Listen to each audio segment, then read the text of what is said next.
Hey everyone, in this video we're going to talk about how to create graphs for your science fair project. I'm also going to include in this PowerPoint presentation step-by-step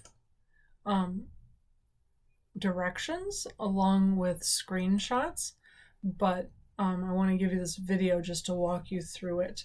There is a link to the video we watched in class here on the very first page. The version he was using is a little bit different than the version that we're using. For the graph I'm going to create right now, I'm going to use this data. So let's say I polled everyone in the class and asked them, how many siblings do you have?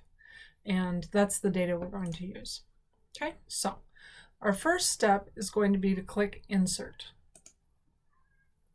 Then we're going to go down here to where it says Chart. And you can click on bar, column, line, or pie graph. So we're going to click on the bar graph. When it comes up, it's just going to place this random graph into your PowerPoint presentation. You want to click the down arrow here. Do not click on link. That's a no-no, as the guy said in the other video. Click open source. Now watch what it does. It takes the information, and as it populates the screen, it's going to pull your view down. You want to scroll up, and here you're going to see the information that's on the graph. So, for the purposes of our graph, we don't need the second one. If you were doing, let's say you were doing an experiment, and you did experiment 1, and I've asked everyone to do this more than once. Experiment 2, experiment 3. Remember, in the requirements for your experiment, you were expected to do it 3 times, because if something is scientifically valid, it can be repeated and we will expect similar outcomes each time. So that's an example of where you would do this for each one. So using the example of Ulisa's experiment, she was testing the strength of paper towels. She would put in her different type of paper towels, and each time that she tried it,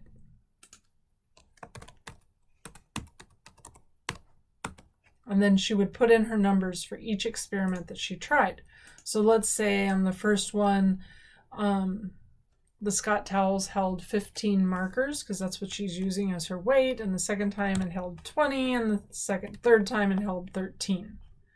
Now you can see it's going to create lines for each of those. So we've got 20, 9, 40, and 50.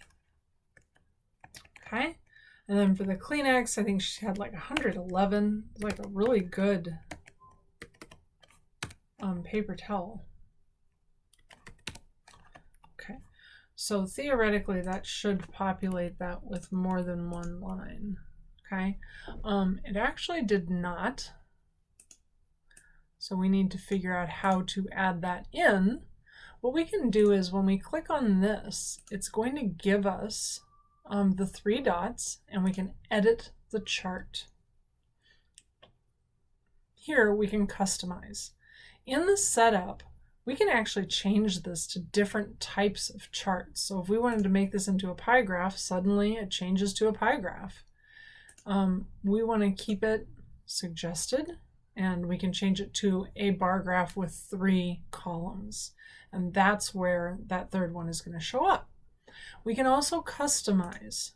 So when we go into customize, one of the things we want to do is change our chart title. So the title is going to be paper towels. Paper towel strength. Okay, see if I can type. Okay, so then that's going to change my title to match my experiment. I can also change my horizontal axis title. So number of markers. And you'll see it's going to come up down here on the bottom where it has the number of markers that we actually used for our weight. And I can also change my vertical axis title, types of paper towels, or brands of paper towels. And you can see over here that it changes that. We can change the colors of the bars. Okay, so all of those are options for this. Let's go back and look at the data that we were using for our example. And for this one, I'm actually going to change this to a pie graph. So I'm going to put edit chart, and I'm going to do a pie graph. So here we're going to say number of siblings. Oops, actually over here. This is number of students. Okay? This over here is the number of siblings. So we had 5 siblings, 3 siblings. That's an awesome family with that many kids. 5 siblings, 3 siblings. I like big families. 2 siblings, 1 sibling, and just in case for those poor, lonely, only children who get all the attention and are very nice and they get everything. In some ways, I guess they're lucky. Okay, so we said that there were 3 students who had 5 siblings. There were 6 students who had 3 siblings. There were 10 students who had 2 siblings. There were 5 students who had 1 sibling, and we'll say we got 2 kids with 0 siblings. They're only children. Okay, and now it's populated this bar graph. Now I can go to my bar graph. If you click anywhere on the bar graph, it's going to put the blue line around it, and then you can click the 3 dots and go to edit chart. So now I could change this. It says this is suggested. I could do a single bar graph. I can change it to a line graph, which isn't very interesting and doesn't really get my message across very well. Different graphs are better for different data. An area chart, not very good. You want to look at these that it suggests. Your traditional bar graph, okay? So this is how you put it in. You can customize by changing your colors. So if I want, let's see, I can change my theme. That's the title text color. I want to change my title. Students, I'm going to say number of students. Students, siblings. Okay. I can change the font size and make it bigger. I can change the font type, make it more interesting. Now, most people don't like Comic Sans, but I do. I can make it bold. I can make it italic. Okay. I can center it. Lots of stuff that I can do. I want to change my horizontal axis title.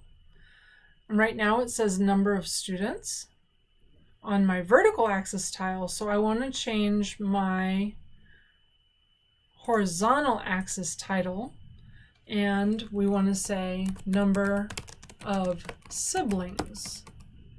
Okay. And then that is going to appear down here on the bottom. Okay.